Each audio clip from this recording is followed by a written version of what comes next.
Hi, my name's Lydia, and I am our rural sexual abuse advocate on the east side of our service area, which is Marshall and Tama counties. Today, I'm going to talk a little bit about what it looks like to provide services to rural survivors, while how those may look different in those smaller communities, and how to get connected with us if you live in a rural area and are in our service area and are looking for services. Rural areas tend to have a history of being underserved and overlooked. And that's just as a general rule when it comes to any sort of services. And that's a reason why it's even more important for us to establish those services in this area so that we are able to kind of away from that being underserved and overlooked.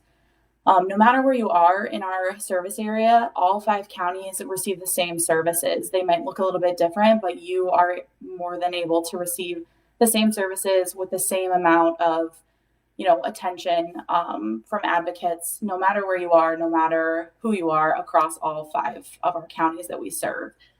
We're able to provide those things like short-term counseling, systems advocacy, support for housing, things like that, crisis advocacy, no matter where you are. Access is also free and confidential, which if you're from a rural area, you know that finding a confidential support can be really difficult because every time you turn around, you run into someone that you know. So when you're going through something and you need that free and confidential support, an advocate is a great way to still be able to have that while living in your rural community, and you might not, have that support somewhere else.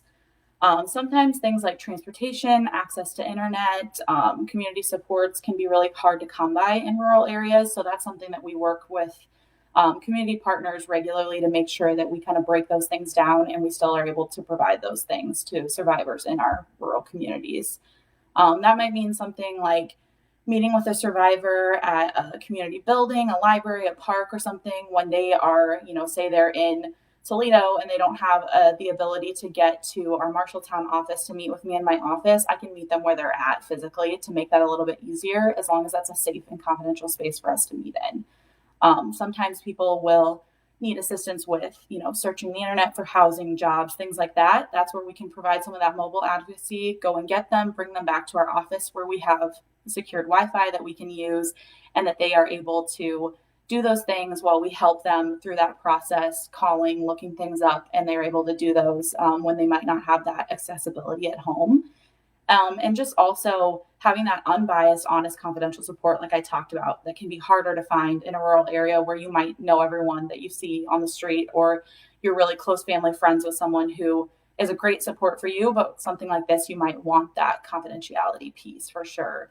I personally work really closely with a lot of agencies in Marshall and Tama counties to ensure that these things happen and that we have this really well-rounded group of services for our rural survivors, just like our Boone and Green advocates on our other side of our service area do the same for survivors living on that side of our service area.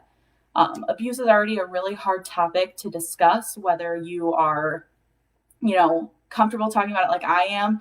It's different when it's personally happening to you or someone you know. So having someone who's well versed in it and being able to discuss it and give you the right, resources and put you in the right direction is very important.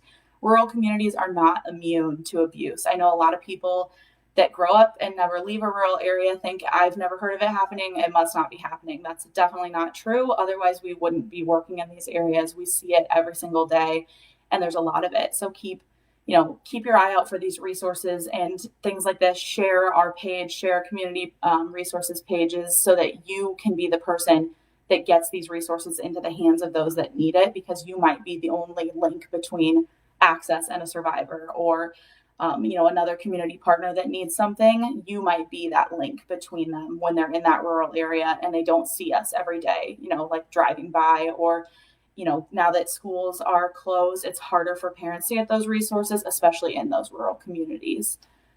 Due to COVID, we've looked for other forms of advocacy, similar to things like video chat and calls, three-way calls with different partners that we work with, things like that we haven't used as frequently in the past. And as someone who works with rural survivors on a regular basis, it's made it so much easier for me to be able to connect with them when they may have not been able to, meet with me in person before. because their schedule didn't allow it, I might be able to adjust my schedule a little bit. And at 6 o'clock, I can sit down and video chat with them, and they can still get to know me, even though we're not sitting person to person in my office.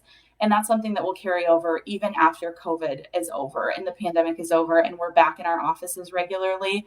That's a great way for us to do that, and looking into other ways that we can tie in that technology piece to make sure that everyone is getting the same services, whether they are, out in really rural Tama County or they're right in the center of Ames. It shouldn't matter. You should all be able to receive the same services from us.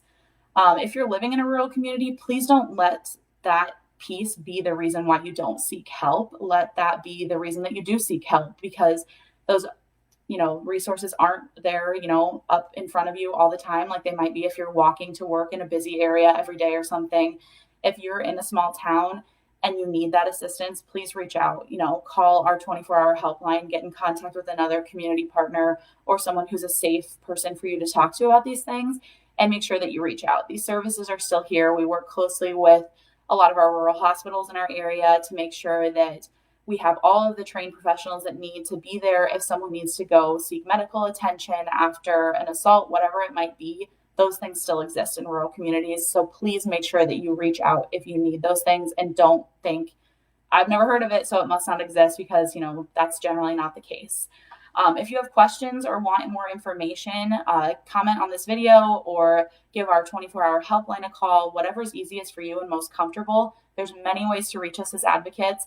We're not in our offices full time right now due to working remotely because of COVID, but we are still functioning at our fullest capacity and providing all the services that survivors need. So please feel free to reach out. Thank you for watching, and I hope everyone has a good day. Bye.